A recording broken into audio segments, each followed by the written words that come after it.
Напярэдадні свята вялікай перамогі ў аграгарадку Гарадзішча прайшло свята вёскі.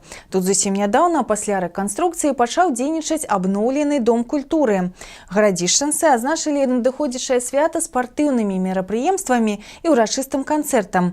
Усе падрабязнасці ў матэрыяле нашых карэспандэнтаў.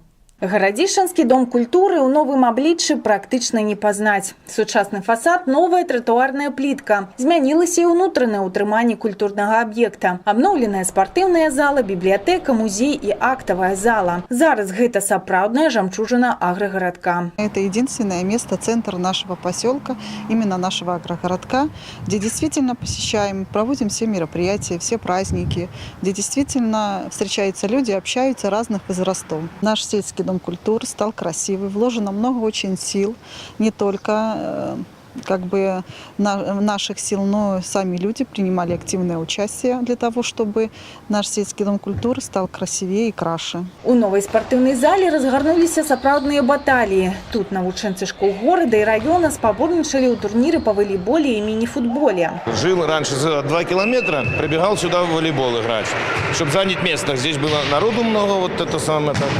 Ну вот я прибегал сюда заниматься. Ну а сейчас сам работаю инструктором по спорту в совхозе, да, в хозяйстве в этом. Ну и занимаются здесь вот школьники, приходят к нам ребята, что работают в хозяйстве, тоже вот вечером собираемся в волейбол или в мини-футбол играем. А ў музычнай зале не змаўкаюць гукі Беларусі. З дзіцячай школы мастацтваў сюды перадалі адно з падораных раней фартэпіяна. Выкладчык музыкі не хавае свайго захаплення, уласна, як і выхаванцы. Нашему району очень повезло. Было подарено 7 инструментов, и вот один из них у нас.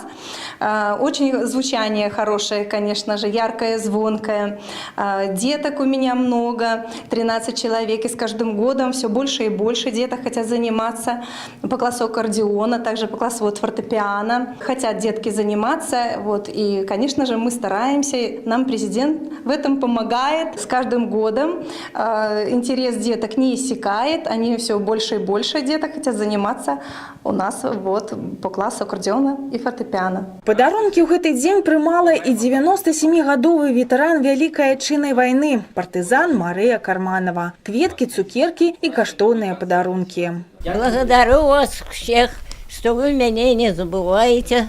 Праздник меня поздравляете и приводите мне цветы, подарки. Большое вам спасибо за это. Спецыяльна да адкрыцця ў Доме культуры разгарнулася выстава мясцовых умельцаў і гісторыя роднага сельгаспрадпрыемства ў фотаздымках. На ўрачыстым канцэрце прысутнічалі ганаровыя госці з вобласці. Адкрыў мерапрыемства прывітальнымі словамі намеснік старшыні Магілёўскага аблвыканкама Андрей Кунцевич. Я приветствую всех вас в стенах обновленного Городищенского сельского дома культуры.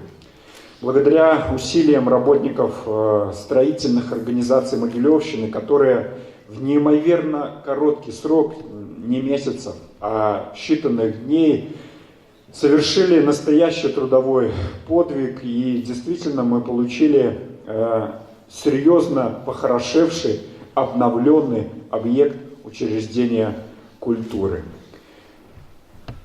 Скажу откровенно, мне кажется, подобному Дому культуры могут позавидовать жители не только сельской местности, но и многих районных центров. Более того, для городища это только начало. На очереди детский садик, капитальный ремонт которого я искренне верю, что наши строители проведут также оперативно и качественно. Першымі сёння апрабавалі абноўленую сцэнічную пляцоўку магілёўскія шклоўскія салісты, даўшы вялікі канцэрт. У абноўленай актавай зале не было свабодных месцаў. Гучалі ўсімі любімыя песні, у тым ліку і ваенных гадоў.